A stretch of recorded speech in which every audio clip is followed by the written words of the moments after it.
네, 안녕하세요. 서른일기입니다. 우선 결국 트럼프가 당선이 됐죠. 자산 시장에서는 아마 당분간은 트럼프 트레이드가 계속 이어질 것 같긴 합니다. 우선 항상 정치적인 테마로 움직이는 자산 시장은 사실 그 순간 들쑥날쑥 하다가도 결국에는 펀더멘탈의 모든 자산 시장이 수렴할 거라고 보고 있어요. 일단 트럼프 대통령과 상원은 공화당이 차지했습니다. 하원도 공화당이 장악한다면 이제 레드 수입이 현실화되는 거고요. 아직 시장에서는 레드 수입까지는 반영하고 있지는 않는 것 같습니다. 자산 시장을 보면은 미국 증시와 달러는 초강세로 올랐고 채권 금리가 폭등, 채권 가격의 하락, 그리고 지금까지 랠리를 이어왔던 금의 가격은 또 되돌림 현상을 나타내고 있죠. 글로벌 경기를 살펴보면 대체적으로 시장 분위기는 좋지 않은 것 같습니다.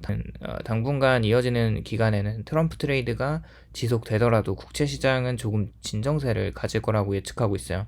단기적으로 대선 이벤트를 소화하는 과정에서 미국채 10년물 금리가 4.5%까지 올라갈 수 있다고 보지만 상방재료가 이제 거의 소진되었다고 보는 전망도 우세하고 꽤 많은 투자자들이 그 정도의 금리에는 계속 수급이 이제 밀려 들어올 거라는 판단도 하고 있습니다. 저가로 채권을 매수하는 거죠. 일단 트럼프 2기가 내걸고 있는 공약 중에는 감세와 일자리법 TCJA법이 있는데요. 이 법은 쉽게 말해서 전반적인 사업세나 소득세, 자본이득세, 증여세, 사회보장급여세 등 세액을 낮춰주는 공약입니다. 이 공약은 2025년도에 바로 다 모든 것들이 현실화되긴 어렵습니다. 그동안에 바이든 행정부가 돈을 너무 많이 쓰기도 했고 일단 시기적으로 재정 적자를 더 확대해서 키우기에는 트럼프에게는 부담스러운 건 사실일 겁니다. 채권 자경단이 본격적으로 활동하기 시작했고 높은 금리의 장기물 채권들을 발행하고 싶진 않을 겁니다. 또한 트럼프는 대통령 집행명령으로 백악관으로 행정부가 들어가자마자 관세를 올릴 수 있습니다. 전 세계에 때리는 보편관세와 중국에만 특정해서 때리는 관세를 생각해 봤을 때 이 정책은 미국 내 물가를 올리면서 이제 인플레이션이 재발할 수 있다고 계산을 하고 보도하지만 어쨌거나 점진적인 소비 위축과 구매력 저하로 인한 수입 물가가 올라가더라도 수입 총량은 줄어들게 되고 미국과 교역하는 국가들의 제조업체들도 같이 위축될 수밖에 없을 거예요. 우선 현재는 미국을 제외한 나라들이 소비를 하지 않고 있지만 관세 정책으로 인해 비싸진 물품들을 또 미국인들은 덜 소비하게 될 거라고 보고 있어요. 물론 실질 임금이 늘어나면 소비가 유지되겠지만 아시다시피 구인율이 계속 낮아지고 있고 그럼 미국 노동시장과 금리 상승에 대한 모기지 금리도 계속 올라간다면 소비가 위축되면서 이런 연쇄작용이 나타날 수밖에 없게 되는 거죠.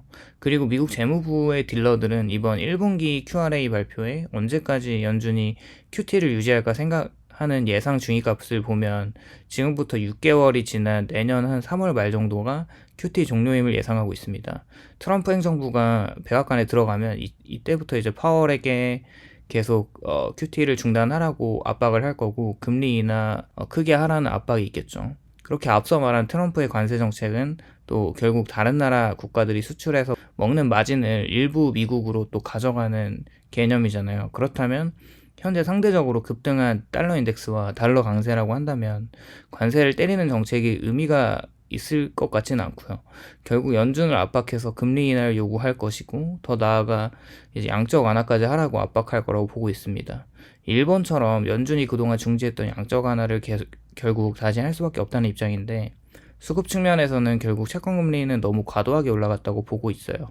그렇게 또 돈을 풀면 인플레이션의 리플레이션 현상과 10년물 금리는 더 올라가야 하는 거라고 하는 주장은 앞서 미국 노동시장이 계속 활발하고 물건값이 높아지더라도 사람들이 소비를 계속 잘 할 수 있도록 임금이 계속 올라가는 전제가 뒷받침되어야 10년물 금리가 5%, 7%, 8%까지 올라가겠지만 사실 그렇지 않은 게 사실입니다. 결국에 트럼프의 관세는 약달러 정책과 낮은 금리 정책이랑 페어링된 정책이라는 거죠. 또한 일본의 채권 금리가 심상치 않은데 결국 장중에 10년물 금리는 1%를 넘겼고 결국 올해 빠르면 12월 BOJ에서 인상할 수밖에 없다는 생각이 들고 있고 또 시장은 그렇게 생각하고 있어요. 일단 이번 일본 후생노동성이 발표한 9월 근로통계조사에 따르면 노동자 1인당 평균 명목임금이 지난달보다는 2.8% 늘었다고 발표했지만 물가 변동을 고려한 실질임금은 1년 전보다 0.1% 줄어들면서 2개월 연속 감소세를 보이고 있습니다. 결국 이렇게 살림살이가 팍팍해지고 있는 일본 국민들은 자민당을 심판을 했고 계속 하향되는 엔화 가격을 높여야 한다는 국민들의 요구사항을 볼 때, 그리고 트럼프 또한 대미 무역에서 흑자를 계속 보고 있는 일본의 엔저 현상을 탐탁치 않아 하는 것을 보면 결국 일본 채권 시장도 똑똑하기 때문에 점점 전 세계에 풀렸던 엔화들이 다시 빨려 들어가면서 유동성이 축소될 거란 생각이에요. PGIM 자산운용사에서는 트럼프가 주장하는 관세 인상은 결국에 마이너스 소득 효과로 물가 상승을 통한 실질 소비에 부담을 주고 경기 부양 효과를 상쇄할 가능성이 있다고 말을 하고 있습니다. 결국엔 관세로 인플레이션이 올라가더라도 성장이 둔화된다면 그게 또이또이라는 거죠. 따라서 연준의 금리 인하 기조는 내년까지 계속 이어질 거란 이야기를 하면서 채권 투자에 대한 수요가 상당히 강한 현재 레벨임을 이야기하고 있습니다.